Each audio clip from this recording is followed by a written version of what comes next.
Hello and welcome to Film Companion South. In this episode of FC Reccos, I'm going to be talking about this book called Masala Shakespeare.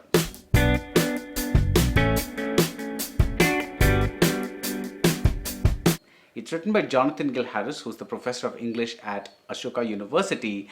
And one of the most interesting things about this book for me is because I'm fascinated by masala movies, and I've always kind of struggled to find one definition for the term masala. Because, yes, from our culture, we know that masala means a sprinkling of everything. So that's what we talk about when we say this is a masala movie. It has a little bit of everything. Today we talk about a mass film, a masala film, a film with fights. Can a masala film exist without fights and songs and things like that? Can it still be masala? So I like the definition that Jonathan Gil Harris gives. The masala definition that he gives, one definition is that there is a lack of purity, and the second definition is that there is a kind of quality of more than oneness.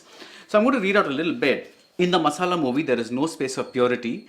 Elements that are supposedly separate and even incompatible bed down under the same roof. So you have tragedy and comedy together, you have poetic language and coarse slang together, you have prim morality with unbounded desire. Like we've often seen movies where on the one hand somebody will be talking about a mother or something like that, and then in the next scene you'll be having an item number. So and then you also have congested Indian streets, with rolling Swiss mountains, conversational dialogues combining with song and dance. So all these qualities combined together to give masala its quality. Now, what has Shakespeare got to do with masala? Now, Shakespeare today is considered this very, oh, Shakespeare, like he's this great guy, and you've got to be really, really good at the English and really, super wise to get all what he's saying and things like that. It's become a very upper class form of reading and entertainment, whereas in his time he was the masala writer of his time. So again, look at what Jonathan Gil Harris has to say. For Shakespeare is masala in his stories, his language, his genres, his performance techniques, and his audiences. So you have stories and plays that were written for the common folk of England at the time, of London at the time, and that is what makes this book so fascinating, because he's combining Shakespeare with masala and providing this mix of how the plays of Shakespeare, he's chosen 11 plays of Shakespeare combined with what we call masala, and through this we have this fascinating discussion about what masala is, what Shakespeare is, and what masala Shakespeare is. When he's talking about Shakespeare being masala, there is more than one.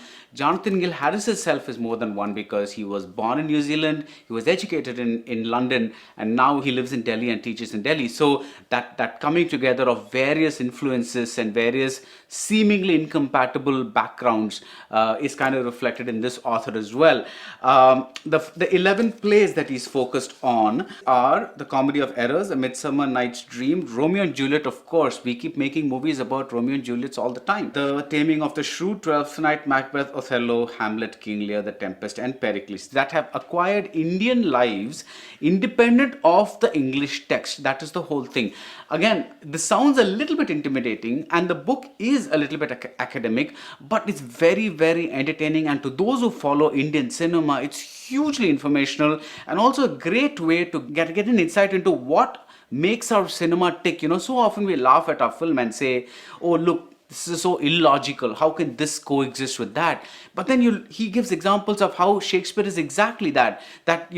Something that is considered such a form of high art today. The highest form of art is like to say somebody like, oh, look, you think you're a great Shakespeare or what? That's become the kind of thing that we associate Shakespeare with. And he used to kind of do this juxtaposition all the time. So there are a lot of examples of Hindi films, like for example, Romeo and Juliet becomes Sanjay Leela Bhansali's Goliyon Ki Raslila Ramlila. But there's also The Taming of the Shrew, interestingly, lends itself to a lot of southern adaptation. There's an example of Veera Kesari, a Kannada film from 1963. From there we get to another Kannada film, Nanjudi Kalyana. All of these are Taming of the Shrew adaptations. And then you have the Telugu box office smash Gundama Katha from 1962, and also which was remade into the Tamil film called Manidan Maravillai, and the same premise was also made in the Shivaji Ganesan Jayalalitha starrer Pattikada Pattanam. I'm not going to go through the whole book. I'm just going to leave it for you to find out if you're interested. But I will just give you my favorite part from the book. I'm just going to read out a bit from that. You know how we always keep complaining that, we copy our films from all these places and things like that. So what Jonathan Gil Harris says is, he says Shakespeare himself copied so much. Take The Merchant of Venice. The tale of Shylock the Jew is lifted from one of a 14th century collection of comic Italian stories. Okay, the subplot involving the princess Portia and her suitors is from Fiorentino story, but Shakespeare's treatment also bears the influence of medieval collection of fairy tales.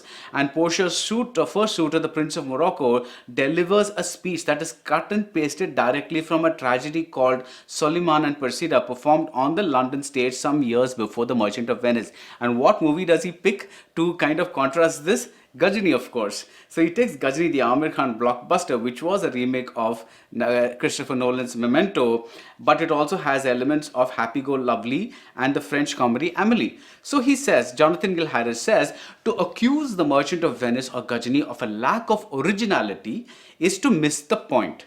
The assumption that a new entertainment must have an original story derives from a capitalist understanding of creativity as individual intellectual property produced by the artist from his or her lofty imagination alone. And this is my favorite sentence. Yet the craft of Shakespeare and Bollywood might suggest the analogy not of property but of cooking. So you take a bit of this, you take a bit of that, you put it all together, stir the pot and boil. So that is what makes masala so tasty and appealing, and I would suggest that you take a look at this book, FC Recco. This is the book that I'm recommending. For more recos, stay tuned to FC South.